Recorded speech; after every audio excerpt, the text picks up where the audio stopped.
G'day guys, you're back with MiracleMAX. Today in the workshop we have an RG Colorado 2016 model with a 2.8 litre diesel engine in it.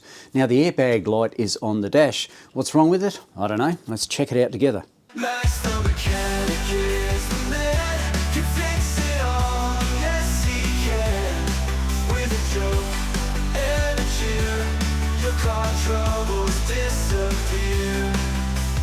A bit of a backstory on this one. The light has come on previously and the customer has decided to disconnect, I believe, the pre-tensioner, and that has put the airbag light out. It stopped all the chimes on the dash and stuff like that too. But then the light came back and he went and took it somewhere and they reconnected the seatbelt tensioner, and of course the lights come back on. So we really need to address what the fault is instead of just trying to disconnect things to avoid it. Keep in mind this is an SRS system, an airbag system that must be operational when you get your vehicle registered. So if we get in the car, we turn the ignition to the on position, we'll actually start it as well. See what lights are on the dash. They go through their testing features, testing mode. They all disappear apart from, of course, the handbrake's on, but we've got that airbag light on there as well. Okay, let's have a look at that and see what's going on. Service airbag, please. So let's hook up the scan tool and see what it's got to tell us. So while we're doing this scan, it's important to make sure that we have a stable voltage, and that's why I've hooked up my, guess what, battery stabilizer. This guy here is going to pump in 13.4 volts no matter what, despite how much current is being drawn. Keep in mind, once the scan tool is hooked up, it starts to draw current as different systems are being operated.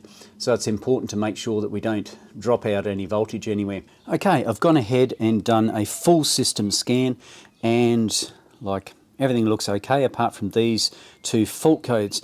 Now you might think that they're unrelated. Remember that there's an airbag light on the dash. That corresponds to our B0086 over here, front right-hand front side impact sensor, high voltage open, and it's a history as well as a current code. Have a look at this guy here. It's a radio code, totally unrelated. Is that correct, Max? Have a think about it. B003504, right front audio output circuit open. It's history as well as current. Why is that interesting? Have a look. Right front side, right front audio. What are they? High voltage or open and open. Are they related somehow? Have a think about it, okay? Where might we find a right-hand speaker, for example? They could be in the door, aren't they? Okay? And of course the impact sensor, that could go through the door as well. I'm going to start with some research, of course. I've done some research. I'm just being cheeky here, guys. But I'm going to start with some research to help you guys appreciate how important it is to do research before you actually start the job. Let's have a look at what we find with this fault code. All I've done for my research in this case is grab the actual fault code, which was a B0086, pump it into Google and put TSB next to it and Colorado. This is a service bulletin. In America they have a service bulletin. We have TSBs, or technical service bulletins, and that is pointing me in the direction that I was thinking anyway. It talks about here, let's have a look. We've got diagnostic trouble codes. There's our B0058, and it talks about it could disable the front driver passenger seatbelt pre-tensioner. Now this is the one that the customer disconnected, and he said it made no difference. It didn't bring the light on, which I thought was interesting. Now, part of the problem is that, let's scroll down here, this wiring, and we see this all the time, don't we? Where the wiring goes through the door, the wiring harness goes through the door there. The door opens and closes and opens and closes and opens and closes, and guess what? Opens and closes. 2016 model, you know, a lot of perhaps short runs perhaps, and we've got this door opening and shutting. Driver's door, of course, it's the driver's door that gets used the most. All right, now this wiring loom can actually break. We can find wires in there that'll break, and we've got the rubber conduit connector that goes through there, which we need to pull back and have a look at. I'll put this link in the description so you guys can have a look at it. Now remember I said the radio code has the same thing? Well, couldn't that just be a broken wire as well? It may not be the actual fault, but it's a starting point, isn't it?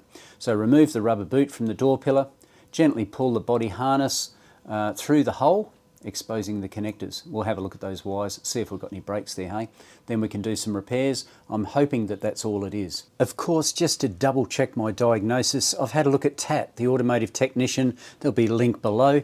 And I pumped in Holden, Colorado, 2016, all the details, and guess what? Under the airbag or service airbag light on complaint, it came up with, yes, broken wires. Fairly common fault. You can replace the wiring, as in the entire loom, it's a possibility, or you can actually just repair it. Let's see what these guys did. They disassembled and repaired the wiring with no repairs in a vulnerable area, still waiting to see if the harness is available. So it's quite likely that the best solution would be to replace the harness itself. So I might speak to the customer about that option and see what he wants to do. But of course I've got to double confirm this diagnosis. Let's not just have a look at what other people do. Let's confirm it by pulling it apart. Remember the fault code that talked about the driver's side speaker? Now I reckon it's referring to this guy here. He is not working. Passenger side over there is working fine. I'm not going to play music through it because I'll get copyright strikes. That guy works fine. This guy, not so much, okay? So what I'm aiming for is, let's have a look at the wiring loom there. Where is he? He's hidden away there somewhere, peeps. Let's put some light on the subject. There we go. You can see the sucker there, hey?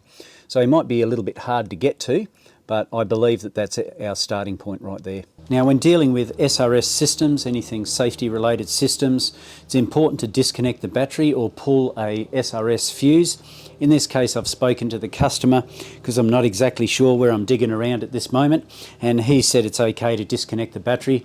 He doesn't have any presets on his radio, and also I can reset the clock, no issue. So I've chosen to opt to disconnect the battery in this case. Just referring back to this service bulletin, guys, don't get caught like I almost did. Now, here it states the rear side door harness replacement, okay, which is not particularly our case. Now, you pull the rear door open, and the pillar in between the two is the one that they believe that fails. But the speaker on this one, as I proved, is not working. So that gave me an indication maybe it's the driver's door, not the passenger's door. But I've got to follow the data. At least this is giving me an indication that there is a broken wire, or could be a possible broken wire, at the doors, which is fairly common. It's not unusual to see, a break between here and here. It'd be nice if it was the rear one, super easy to access, not so much on the front one.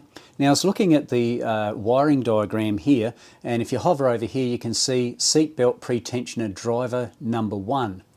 But if you go over here, we've got a seatbelt pretensioner driver number 2. So there's more than one to activate the systems. So I was actually looking for an orange-white wire and a grey-orange wire, when in actual fact I think it's a black-orange wire and orange-brown wire that I've found. These guys here are passenger side, okay, so we're not worried about those. It's these two here, but I believe that these are the broken wires. Let me show you what I've found. Like I said, my pea-sized brain didn't help out much in this case, because I thought, well, okay, there's your seatbelt pretensioner, or your seatbelt anyway. There should be a pretensioner hidden in here, no doubt, and the wiring will come along through here and go up the front. But in actual fact, remember I said the speaker wires were broken? So this is what I've found. Remember those speaker wires that came up here? They go into there, and you can see if I zoomage, give you some zoomage there, you can see that I've pulled the wires back. They've actually broken as it goes through this loom, through the door, into the vehicle itself, into the A-frame. And there we go, up a bit, Max, up a bit, there we go, there's the fellas. Okay, so you can see that this rubber boot, I've pushed it back into the door because I've got to repair this. We've got our SRS guys here. What's that, a brown something something? Really not being helpful to you, am I? Brown orange in my case, I believe. Brown orange, yes. And I've got those twisted yellow pair, which are the radio pair, and I've got a black orange one.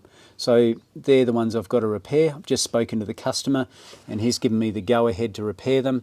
I couldn't find anything online with wiring looms or anything, so they're getting pretty hard to get a hold of. Of course, here in Australia, Holden doesn't exist anymore, so parts are pretty hard to get a hold of. But I'll do my best. I have warned him that it may play up again, just depending. But I'll solder those together simply because, well, if you put a joiner in there, it's risks with all that movement that it might just play up again. But we'll see how we go. I can't show you the repair that or as I do it, because not enough space. But I'll show you when it's complete, okay? There's really not much access to this wiring here. So what I've done is extend it, sort of thing, pull it through from the actual cab itself. I've got this little cradle looking thing that the boot sits onto, and I've sort of undone that from the body to allow the wiring to come through further forward. And also I've undone some of this wiring here on the door itself. There's a clip, there's a couple of clips here. There's one here, this guy here. It goes into that hole down there. There was another one up here that I removed, and I've been able to push the wiring that way. So it gives me more room down here to work on it, okay? So yeah, it'll give me more room to solder it in place and make sure that it's a good job. I haven't decided whether to extend it or not. It's probably a good idea to do that, because already it's had tension on it going backwards and forwards, and you know, crimping and then eventually breaking. So I might just put little tiny extensions on it to see how I go. I've gone through my wiring loom collection of extra bits and pieces and found some wires that are fairly similar to what we're looking for. They're not exact, of course, but they're close enough. And I can make that repair. I'll just extend them a little bit.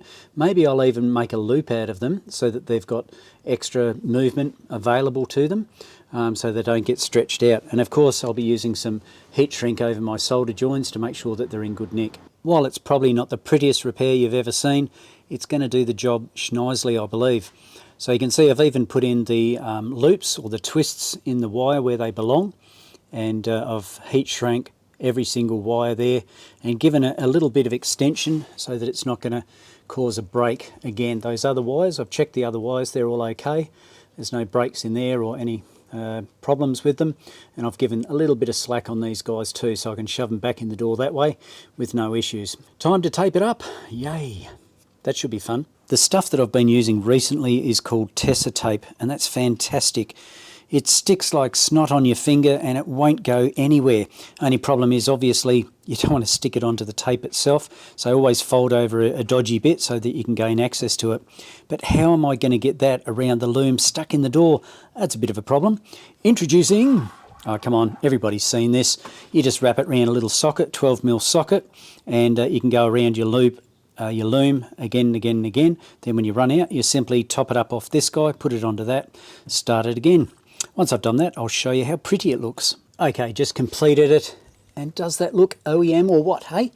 Very profesh there, Max, very good. Okay, so that'll be hidden in the boot, of course. The boot has to come through here.